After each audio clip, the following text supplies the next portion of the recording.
Prof et pédago, on en apprend tous les jours. Salut les gardiens de la paix scolaire, les martyrs du « réfléchis avant de parler ». Les experts en facepalm, quand une classe entière tombe dans le panneau d'un énoncé piège que t'as pourtant expliqué 3 fois.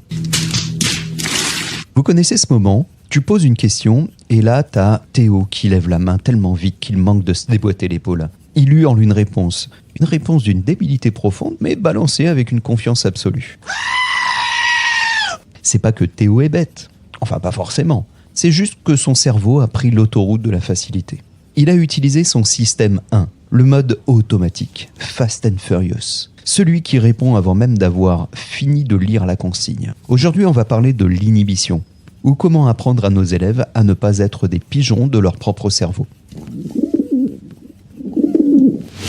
Olivier Houdet, le pape de l'inhibition en France, nous explique qu'on a 3 systèmes dans la caboche. Le premier, c'est l'heuristique. C'est le système de la croyance, de l'intuition, du « ça ressemble à ça, donc c'est ça ». C'est lui qui fait dire aux gamins que plus il y a de chiffres, plus le nombre est grand. Pratique pour compter les billes, foireux pour les nombres décimaux. Le deuxième, c'est l'algorithme. C'est le système logique, lent, celui qui demande de l'énergie, celui qui dit « attends mec, il y a une virgule là, réfléchis ». Le problème, c'est que le système 1 est une grosse feignasse qui adore court-circuiter le système 2. Et c'est là qu'intervient le héros de l'histoire. Qui que je sois au fond de moi, je ne suis jugé que par mes actes. Le système 3, l'inhibition. C'est l'arbitre. C'est le mec qui met un tacle à l'intuition pour laisser la place à la logique. C'est le bouton pause de la pensée. Sans inhibition, on est juste des robots programmés pour faire des erreurs classiques. C'est comme dans le juste prix. Si tu cries un prix au pif parce que le public hurle, bah tu perds. 29 500. C'est plus. 29 600. C'est plus. Faut inhiber le bruit pour calculer. Pourquoi c'est dur ? Parce que l'automatisme, c'est confortable. Le cerveau adore les routines. Quand un élève voit 3 de plus qu'eux, il a envie d'additionner. C'est son réflexe. Si l'énoncé est Paul a 10 billes, il en a 3 de plus que Jacques, et ben Théo va crier 13. Bim, erreur. Il n'a pas inhibé le mot plus.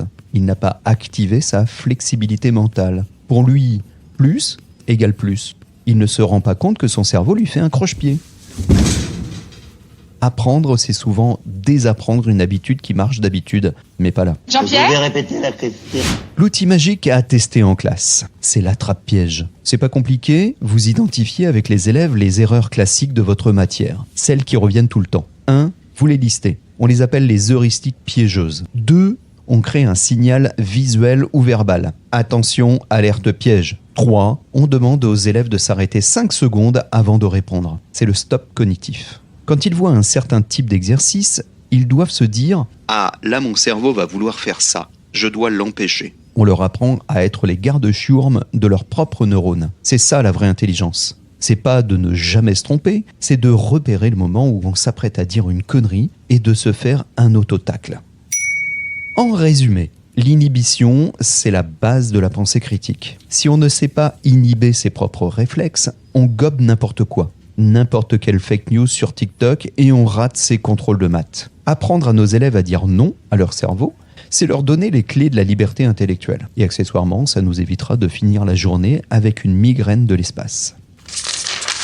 Si tu n'as pas réussi à inhiber l'envie de couper ce podcast parce que je parle trop vite, tant pis pour toi. Partage cet épisode avec ce collègue qui s'étonne encore que ses élèves fassent toujours les mêmes erreurs. Dis-lui que c'est pas de leur faute, c'est leur système 1 qui fait du zèle. On se retrouve au prochain épisode pour parler de la compréhension.